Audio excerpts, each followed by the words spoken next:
Hi friend, माझं नाव सुगंधा आहे. मित्रांनो, ही गोष्ट काही फार जुनी नाही. फार तर फार 1 वर्ष झालं असेल. तेव्हा माझं वय 35 वर्षे होतं. मी एका खेडेगावामध्ये राहत होती.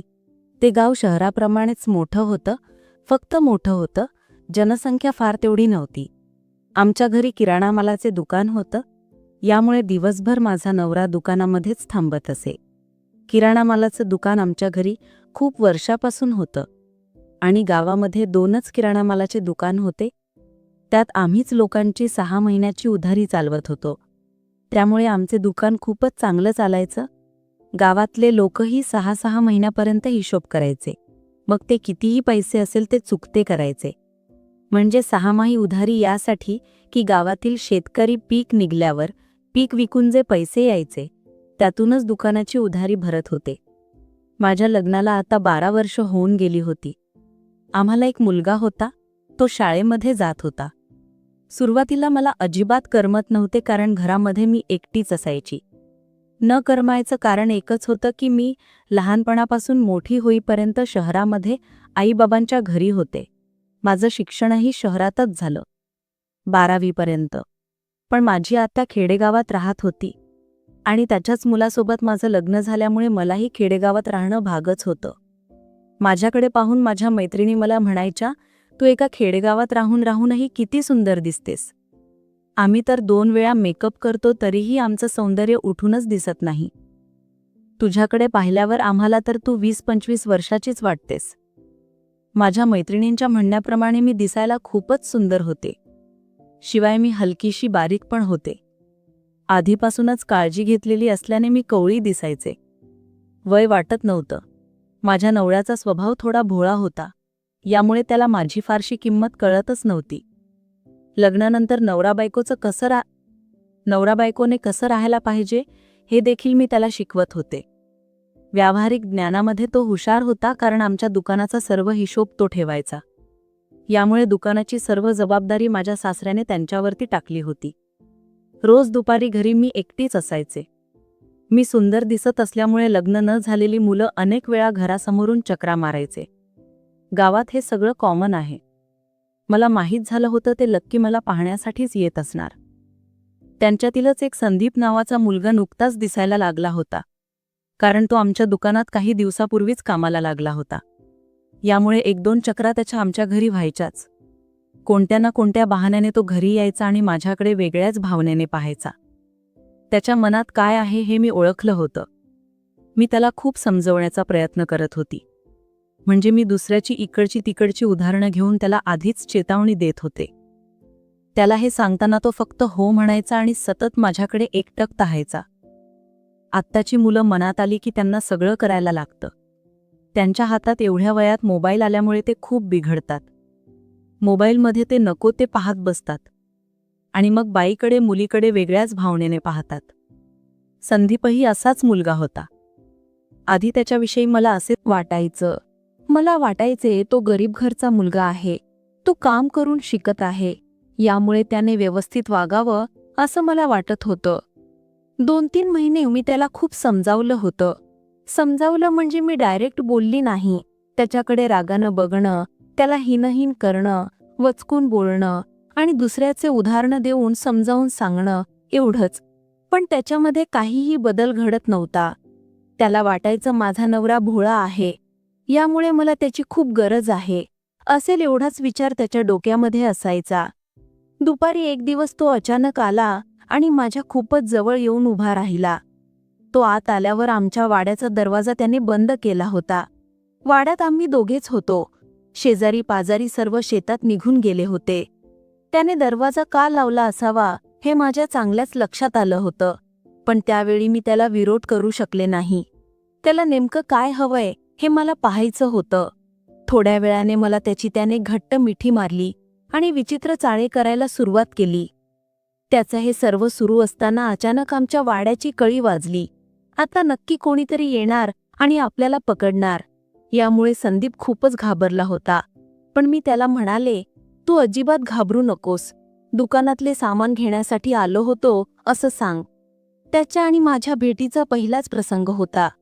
थोड्या वेळाने मी दरवाजा उघडला तर माझे सासरे बुवा हातात दांडक घेऊन त्याला मारण्यासाठी आले होते. आमच्या घरासमोर घराच्या समोर असणाऱ्या मंदिरातून त्यांनी समीरला पाहिलं होतं आणि घराचा दरवाजा लावल्यामुळे त्यानं आमच्या दोघांविषयी वेगळा संशय आला होता.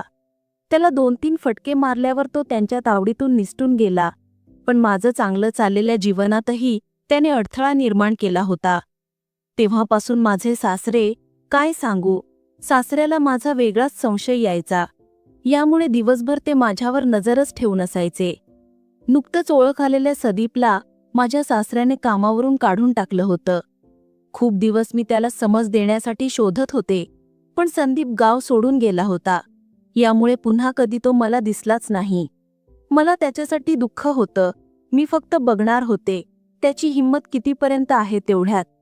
त्याच्या नशिबाने त्याला दगा दिला, शिवाय माझ्या नशिबाने कुठे माझी साथ दिली होती. एकदा पहाटे पहाटे झोपेतून उठली. हा प्रसंग घडवून 3 दिवस झाले होते. सकाळी उठून अंगणात सडासारवण केलं आणि तोंड धुवून आंघोळ करून स्वयंपाकासाठी चुलीवर जाऊन बसले. मस्त कढी बनवली, 4 पापड घासले आणि भात केला. माझ्या नवऱ्याला खूप आवडते हे असलं खायला. शिवाय मनात भीती होती की सासरेबुवा माझ्या नवऱ्याला सांगतील तेव्हा काय होणार. त्यामुळे माझा जीव या 3 दिवसात प्रत्येक वेळी घाबरत होता. सर्व आवरून नवरा चुलीजवळ आला आणि जेवायला बसला. तेव्हा तो म्हणाला, सुगंधा, आता दुकानात कामावर माणूस मिळत नाही. अजून 3 दिवस झाले बाबांनी संदीपला कामावर घेऊ नको सांगितलं आणि संदीपही 3 दिवस झाले कामावर आला. त्याच्या कामाच्या 16 दिवसाच्या पैशाचा सुद्धा त्याने हिशोब घेतला नाही. मी त्याच्या घरी गेलो होतो, पण त्याच्या घरच्यांनी सांगितलं की तो शहराला गेला आहे, त्याच्या मामाजवळ कामासाठी. पण बाबा असं का बोलले? तो तर गरीब शिकणारा मुलगा होता, खूप चांगलं काम करत होता दुकानात. मला घाम फुटला. मी पदराने तोंडावरचा घाम पुसत म्हणाले, काय माहीत बाबाचं त्याचं काय बोलणं झालं ते. त्यावर ते परत म्हणाले, मी बाबाला विचारलं होतं तेव्हा बाबा म्हणाले, नाही, हा मुलगा मला ठीक दिसत नाही, त्यामुळे याला कामावर घेऊच नको. आणि आता 3 दिवस झाले मला नवीन कामगार मिळत नाहीये, मला सगळं बघावं लागतंय. असं म्हणत त्यांनीही लगबगीने जेवण उरकलं आणि दुकानावर जाण्यासाठी निघाले. ते गेल्यानंतर चुलीजवळ सासरेबुवा जेवणासाठी आले, पण आज ते माझ्या त्याच प्रकारे बघत होते ज्या प्रकारे संदीप बघत होता. कदाचित मला वाटलं रागाने बघत असतील. लगेच डोक्यावर पदर घेतला आणि त्यांना जेवण वाढलं. नेमकं त्याच दिवशी माझी सासूसुद्धा पायी यात्रेसाठी पंढरपूर जाणार होती. सासरे पण जाणार होते, पण शेतामध्ये कोण बघणार, त्यामुळे त्यांनी जाणं कॅन्सल केलं. त्या दिवशी फक्त त्यांनी संदीप जसा ज्या प्रकारे बघत होता त्या प्रकारे बघितलं आणि दुपारी आम्ही सर्व मिळून सासूला यात्रेत वाटी लावलं. संध्याकाळी असं काही घडणार याची कल्पना मलाही नव्हती. संदीप मला आमच्या गल्लीत दिसला. त्याला माझ्या सासऱ्यानेही बघितलं. त्यानंतर माझा सासरा गुपचूप फक्त घरावर डोळा ठेवून होता. संध्याकाळी माझ्या नवऱ्याला किराणा माल आणण्यासाठी शहराला जायचं होतं, पण दुकानात कोणी नसल्यामुळे जाण्यासाठी उशीर झाला. त्यावर माझा नवरा म्हणाला, सुगंधा, मला जाण्यासाठी आत्ताच 6 वाजलेत बघ. आज परत येणं होणार नाही. मी जाईपर्यंत सर्व होलसेलचे दुकानं बंद होतील आणि सकाळी 9 वाजताच दुकानं उघडतील. मग मी सकाळी 9 वाजता सामान भरून 12-1 पर्यंत घरी पोहोचेन. तोपर्यंत सकाळी बाबाला तू दुकानावर पाठव. मी म्हणाले, ठीक आहे, आणि ते निघून गेले. गावातलाच आज एक छोटा टेम्पो ते प्रत्येक वेळी माल आणण्यासाठी भाड्याने करतात.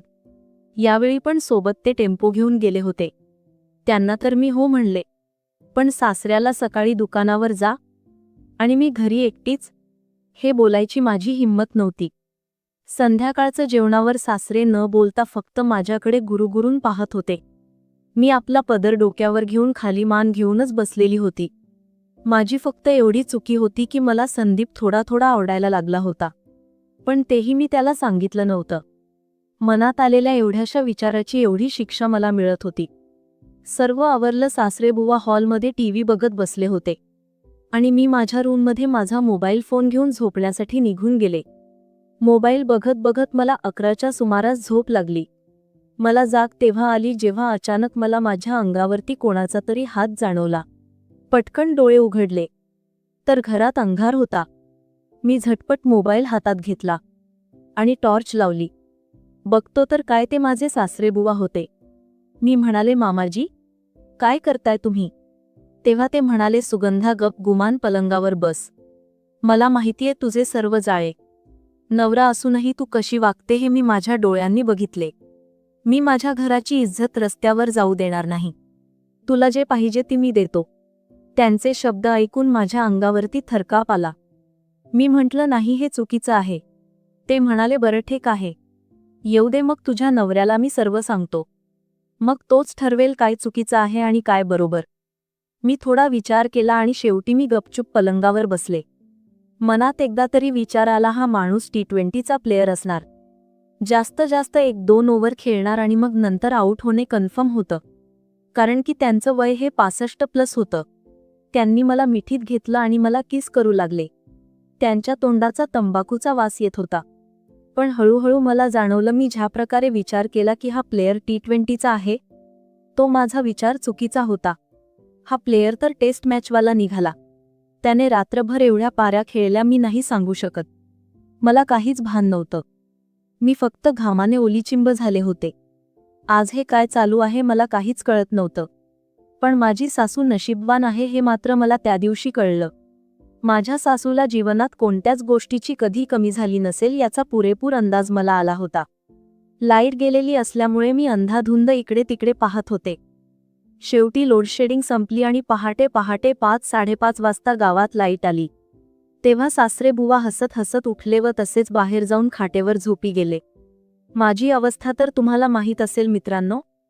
मी पण चादर तिथे चोडून घेतलं आणि झोपी गेली. मला जाग यायचा आता प्रश्नच नव्हता. मी थेट सकाळी 10 वाजता उठली. मोबाईल हातात घेऊन बघितला तर माझ्या नवऱ्याची 7-8 कॉल आलेले होते. कशी तरी उठत मी बाहेर आले. म्हटलं सासरेबुवा दुकानावर गेले असतील. पण सासरेबुवा झोपलेलेच होते. मी त्यांना उठण्यासाठी आवाज दिला. आवाज दिल्यावरही ते उठत नव्हते. नंतर मी जवळ जाऊन त्यांना हलवून उठवण्याचा प्रयत्न केला पण ते उठतच नव्हते. शेवटी मी त्यांच्या नाकाजवळ माझा हात नेला. तर काय त्यांचा श्वास बंद होता. मी घाबरले आणि मी जोरात एक किंचाळी ठोकली. माझी किंचाळी ऐकून शेजारी पाजारी जमा झाले आणि मी रडायला सुरुवात केली. योगायोग तेवढ्यात माझा नवरासुद्धा टेम्पो घेऊन घरी आला होता. आमच्या सर्व घरात अवसान कोसळलं. सगळीकडे रडापड चालू झाली. माझा विश्वासच बसत नव्हता की सासरेबुवा गेले. कारण की आत्ताच 3 तासाआधी ते 16 वर्षाचे झाले होते. रडता रडता मी गर्दीकडे बघितलं तर मला त्यात संदीप दिसला. जशी माझी नजर संदीपवर गेली तसा तो हलकासा हसला. त्याला हलका हसताना पाहून मी गपचूप मान खाली घातली. शेवटी सासरेबुवाच्या अंत्यविधीचा कार्यक्रम संपला. माझ्या सासूला सुद्धा मी बोलवून घेतलं होतं. सासरेबुवा जाऊन आता 5-6 दिवस झाले होते. माझे पती पहाटे पहाटे अंगणात बसले होते. सासू आज तिच्या माहेरी जाणार होती. तेव्हा मी त्यांना म्हणाले की काय हो, अजून किती दिवस दुकान बंद ठेवायचं? जा आज उघडा दुकान. तेव्हा ते म्हणाले, दुकान कालपासून चालू आहे. मी संदीपला परत कामावर ठेवलंय. हे ऐकून मनाला थोडासा दिलासा भेटला. पण कालपासून तो दुकानावर आहे हे मला आज माहीत पडलं. शेवटी सगळं नॉर्मल होत चाललं होतं. दिवसेंदिवस सगळं काही स्थिरावत होतं. सासूसुद्धा तिच्या माहेरी गेलेली होती. लई दिवस असेच गेले. एक दिवस माझा नवरा सकाळीच दुकानावर गेला. मी स्वयंपाक पाणी आवरून टीव्ही बघत बसले होते. दुपारचे 12 वाजले असतील. संदीप घरी आला. त्याने वाड्याचा दरवाजा आतून बंद केला व सरळ मधल्या रूममध्ये बेडरूममध्ये चालत आला. मी त्याला तिथेच थांबवलं. विचारलं, का आला आहेस? कारण यामुळेच माझ्यावर मागचं एवढं मोठं संकट ओढून आलं होतं. पण मी त्याला बोलायचं थांबवलं आणि विचारलं, किती दिवसापासून गावात आहेस? पण एकदाही तू मला भेटायला आला नाही. तेव्हा तो मला म्हणाला, ज्या दिवशी मी गावात आलो त्या दिवशी मी तुला भेटायला आलो होतो. पण रात्री 12 वाजताच्या सुमारास आलो होतो. जेव्हा मी खिडकीतून आत डोकावून पाहिलं तेव्हा मी जे पाहिलं माझ्या डोळ्यांवर विश्वासच बसत नव्हता की तू आणि सासरा. माझा मेंदू काम करत नव्हता. पण देवाचे उपकार, मी सुरुवातीपासून आलेलो होतो म्हणून तुमचं दोघांचं बोलणं मी सर्व ऐकलं. मला कळलं की तुझी त्यात काही चुकी नाही. नंतर मीच पहाटे पहाटे परत आलो. कोणालाही न दिसता लपून छपून तुझ्या घरापर्यंत पोहोचलो. सासरा समोर खाटेवर झोपलेला होता. शेवटी त्याची उशी घेऊन मी त्याचा श्वास थांबवला. ऐकून तर माझ्या पायाखालची जमीन सरकली. म्हणजे तू माझ्या सासऱ्याला? मी एकदम अवाक दरवरले. तेवढ्यात तो माझ्याजवळ आला. मला मिठीत उचलून आतल्या खोलीत घेऊन गेला. मी घाबरलेलेच होते, म्हणून तो सर्व रडत असताना हलका हसत होता. त्याच्या रस्त्यातला सर्वात मोठा काटा आता बाजूला झाला होता. कुठंतरी मनात मलाही तो आवडत होता. आता आम्ही दोघं बेडरूममध्ये होतो. यापुढे काय झालं हे सांगेन या कथेच्या दुसऱ्या भागात. चला तर मग पटापट चॅनलला सबस्क्राईब करून घ्या आणि व्हिडिओला लाईक करून कमेंट करायला विसरू नका. परत भेटू घेऊन अशीच एक नवी कथा.